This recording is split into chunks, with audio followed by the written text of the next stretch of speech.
क्या आप जानते हैं कि मकर संक्रांति सिर्फ तिल गुड़ और पतंगों का त्योहार नहीं है। मकर संक्रांति की शुरुआत कब से हुई, इसको मनाते क्यों हैं, चलिए अगले 60 सेकंड में समझते हैं।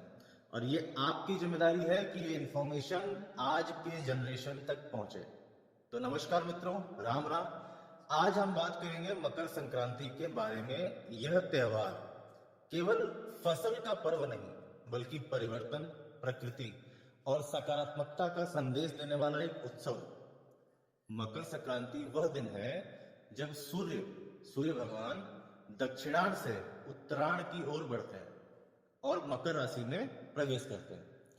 इस खगोलीय परिवर्तन को अत्यंत शुभ माना गया है क्योंकि इसी समय से दिन होता है वो बड़ा होने लगता है और रातें छोटी होने लगती हैं। अच्छा, इसके धार्मिक मान्यताएं क्या है? तो धार्मिक मान्यताओं में भी इसका विशेष महत्व माना जाता है। जैसे महाभारत में एक वर्णन मिलता है जहां के भीष्म पितामह जब उनको तीरों से छलनी कर दिया गया था तो भी वो अपने देह को त्यागने के लिए उत्तरायण का ही इंतजार किया था। इसलिए इस काल को देवताओं का दिन और शुभ कार्यों को प्रारंभ करने के लिए बहुत ही शुभ माना जाता है। अच्छा, अभी अगर इसको हम खेती यानी कृषि की दृष्टि से यह पर्व और भी महत्वपूर्ण हो जाता है। इसी समय रबी की फसलें जैसे गेहूं, सरसों, मूंगफली वो सब खेतों में तैयार हो जाती है। तो किसान अपनी मेहनत का फल पाकर प्रकृति और ईश्वर को धन्यवाद करता है।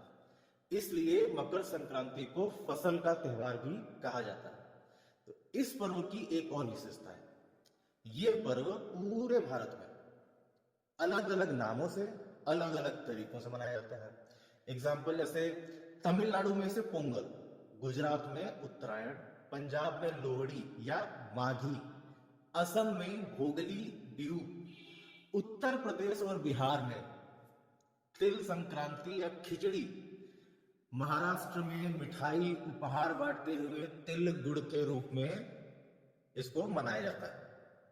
राजस्थान के और अन्य कई राज्यों में पतंग उड़ाने की परंपरा है जो आकाश के रंगों को भर देती है, वैसे मनाते हैं।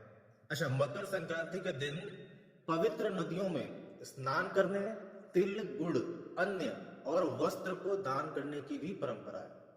इसमें एक गहरा वैज्ञानिक अर्थ भी छिपा हुआ है।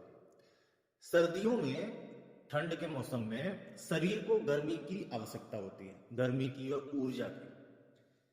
तो गुड़ जो शरीर को गर्म रखता है, इसलिए गुड़ और तिल जो है, तिल शरीर के रोगों की प्रतिरोधक क्षमता बढ़ाने में सहायक होता है।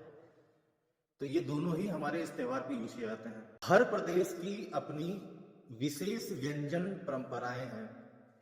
कहीं पोंगल बनता है, कहीं खिचड़ी, कहीं तिल गुड़ के लड्डू, और इन सब के बीच हर्ष उल्लास का वातावरण बना रहता है। तो अंत में मकर संक्रांति हमें एक गहरा संदेश देती है।